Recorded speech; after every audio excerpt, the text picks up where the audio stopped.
अगर आप अपनी लाइफ में ज़्यादा अर्न नहीं कर पाते हो, आप कोई जॉब करते हो और जॉब से जो आपको सैलरी मिलती है, आप उससे खुश नहीं हो, तो यह वीडियो आप ही लोगों के लिए है। क्योंकि इस वीडियो में मैं आपको बताऊंगा कि कैसे आप पैसे से और ज़्यादा पैसे कैसे बना सकते हैं। अगर आप किसी कंपनी में इंटरव्यू देने जाते हैं और सपोज़ आपकी जॉब भी लग जाती है और उस समय जो आपको सैलरी मिल रही है उसमें आप बहुत खुश भी हो, मगर जैसे जैसे आपकी लाइफ आगे बढ़ेगी आपके ऊपर फैमिली की और रिस्पॉन्सिबिलिटीज़ और प्रेशर होगा, और वही सैलरी जिसमें आप पहले खुश थे, अब 10 साल हो गए उसी कंपनी में काम करते हुए आपको आपकी सैलरी पहले जितनी थी उससे बढ़ भी गई, इवन दुगनी भी हो गई, तो फिर भी आप उस सैलरी से खुश नहीं होंगे क्योंकि आपके ऊपर फैमिली की रिस्पॉन्सिबिलिटी भी है। और 10 साल के बाद आज के टाइम से महंगाई भी बहुत ज़्यादा होगी और तब आपकी सैलरी पूरी घर के खर्चों में चली जाएगी, और इसे बोलते हैं द इन्फ्लेशन इफ़ेक्ट। इन्फ्लेशन यानी महंगाई। हमारे देश में महंगाई हर साल 7% के कंपाउंडिंग रेट से ग्रो होती है और इन्फ्लेशन से कोई भी नहीं बच सकता है, इवन ना मैं और ना आप। और हम लोग यह सोचते हैं कि हमारी सैलरी बहुत कम है तो हमें टैक्स की चिंता करने की क्या ज़रूरत है, और जो टैक्स भरते हैं वो भी कुछ करके टैक्स बचाने की कोशिश करते हैं, लेकिन उन्हें नहीं पता कि टैक्स उन्हें भी भरना पड़ेगा ही। भले ही आप अपनी जेब से पैसे नहीं भर रहे हो, लेकिन फिर भी गवर्नमेंट आपकी जेब से पैसे निकाल ही लेगी इन्फ्लेशन के नाम पर। इंडिया में हर इंसान 7% का टैक्स पे करता है और बाज़ार में हर साल चीज़ों के भाव बढ़ जाते हैं, तो उन्हें अपनी जेब से टैक्स पे करना पड़ता है। और वो ये सोचते हैं कि हमारी तो सैलरी इतनी नहीं है कि हमें टैक्स पे करना पड़े, मगर असल में वो भी महंगाई के नाम पर ना चाहते हुए भी टैक्स पे कर रहे हैं। और इन्फ्लेशन और टैक्स को अगर हम एक ही चीज़ बोलेंगे तो कोई गलत बात भी नहीं होगी। अमीर लोगों से गवर्नमेंट टैक्स के नाम पर टैक्स लेती है और गरीब लोगों से महंगाई के नाम से टैक्स लेती है। इसीलिए आज से 20 साल पहले जहां आपको जो चीज़ पहले 10 रुपये में मिल जाती थी, आज उसका भाव 100 रुपये से भी ज़्यादा होगा, और ये सब इन्फ्लेशन की वजह से ही होता है। अब पहले जो मैंने आपको एग्जांपल दिया था, यह चीज़ उन लोगों को बहुत परेशान करती है। इसीलिए आज जो पैसे आपके पास हैं उन पैसों से आपको और पैसे नहीं बनाना आता, तो आप पूरी लाइफ में इन्फ्लेशन टैक्स ही पे करते रह जाओगे। तो कैसे आप इस इन्फ्लेशन टैक्स से बच सकते हो?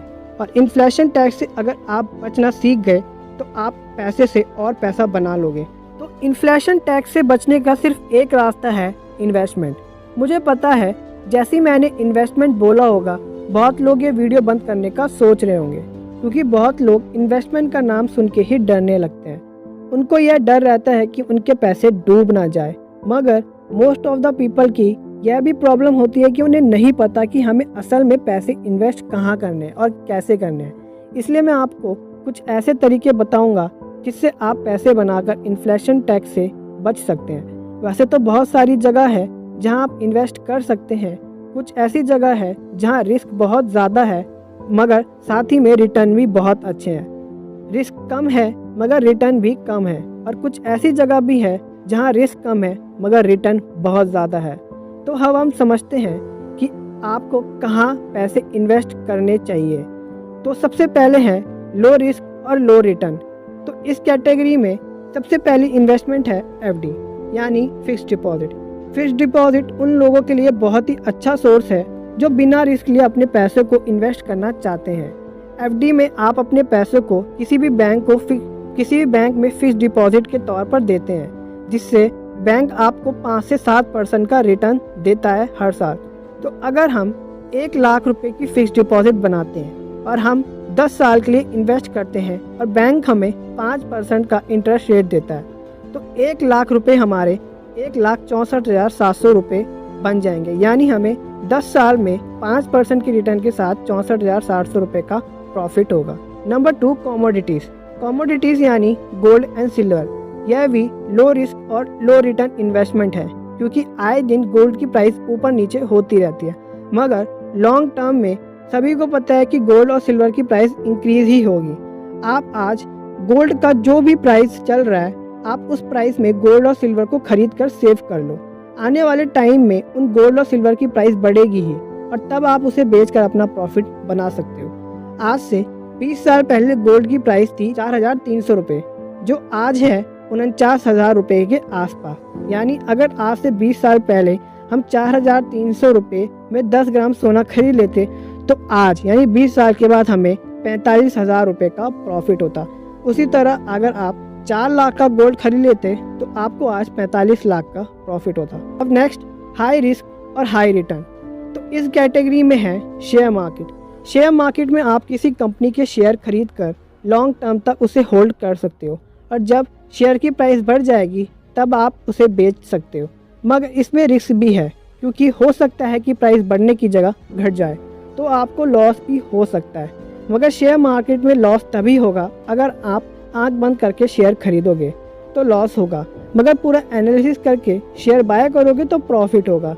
शेयर मार्केट रिस्की उन्हीं लोगों के लिए है जो बिना सोचे ही किसी भी शेयर को बाय कर लेते हैं, क्योंकि शेयर मार्केट में इतनी पोटेंशियल है कि आपकी 1 लाख की इन्वेस्टमेंट को 1 करोड़ भी बना सकता है। अगला है लो रिस्क हाई रिटर्न। मुझे पता है कि आप लोग इसी कैटेगरी का वेट कर रहे थे क्योंकि इस कैटेगरी में मैंने 2 इन्वेस्टमेंट रखी है। पहली है रियल एस्टेट। रियल एस्टेट में आप कोई लैंड खरीद कर जब उस लैंड की प्राइस बढ़ जाए तब आप उसे सेल कर सकते हो, क्योंकि ज़मीनों और घरों की कीमत हमेशा बढ़ेगी ही। या फिर आप एक घर बना सकते हो और उससे रेंट भी निकाल सकते हो और जब ज़मीन और घर की प्राइस बढ़ जाए तब उसे दुगने दाम से भी ज़्यादा में बेच सकते हो।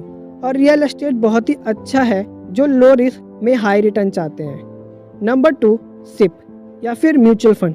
सिप एक बहुत ही अच्छा और सबसे बेस्ट इन्वेस्टमेंट प्लान है अगर आप बिना रिस्क के बहुत ही ज़्यादा हाई रिटर्न चाहते हो तो, क्योंकि रियल एस्टेट की रिटर्न भी सिप के सामने कुछ नहीं है। मगर सिप एक बहुत ही लॉन्ग प्रोसेस है जिसमें आपके पैसे शुरू में ग्रो नहीं करते, लेकिन 10-20 साल के बाद आपके पैसे कंपाउंडिंग की रेट से बढ़ते हैं और आप एक साल में लाखों और करोड़ों का प्रॉफिट बना सकते हो। सिप में आपको 15 या फिर 20% का रिटर्न मिलता है, वो भी कंपाउंडिंग की इंटरेस्ट रेट के साथ। जहां आपको रियल एस्टेट में 8 से 10% का इंटरेस्ट मिलता है, बैंक में 5 से 7% का, कमोडिटीज़ में 4 से 5% का। इन सब में सबसे ज़्यादा रिटर्न आपको देता है सिप, वो भी बिना किसी रिस्क के, क्योंकि लॉन्ग टर्म तक अगर आप सिप में इन्वेस्ट करोगे तो आपके पैसे 100% ग्रो होंगे ही होंगे।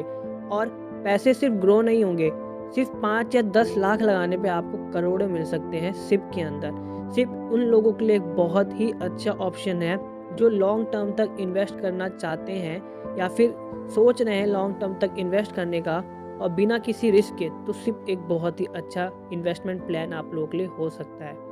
सो आई होप सो आप लोगों को ये वीडियो पसंद आई होगी, और अगर आप लोगों को वीडियो पसंद आई तो वीडियो को लाइक कर देना, चैनल पे नए थे तो चैनल को अभी सब्सक्राइब कर देना। तो मिलते हैं ऐसी ही वीडियो में।